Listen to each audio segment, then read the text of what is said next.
your belt. First, you're gonna take your belt and make sure that it is in half, like this, perfectly in half. Okay? You're gonna put the center part underneath your navel, and then you're going to take it behind, and then you're gonna slide the belt underneath and over top.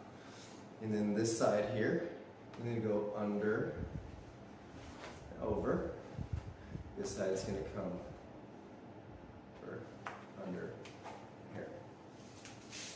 Okay, one more time. Make sure the belt is in half. Put it under your navel. I'm going to turn around so you can see the belt. This side is going to go underneath. And you're going to just layer it underneath this side here. Underneath. Go over top. This side here.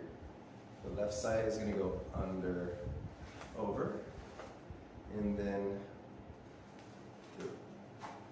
And you should have it nice and straight.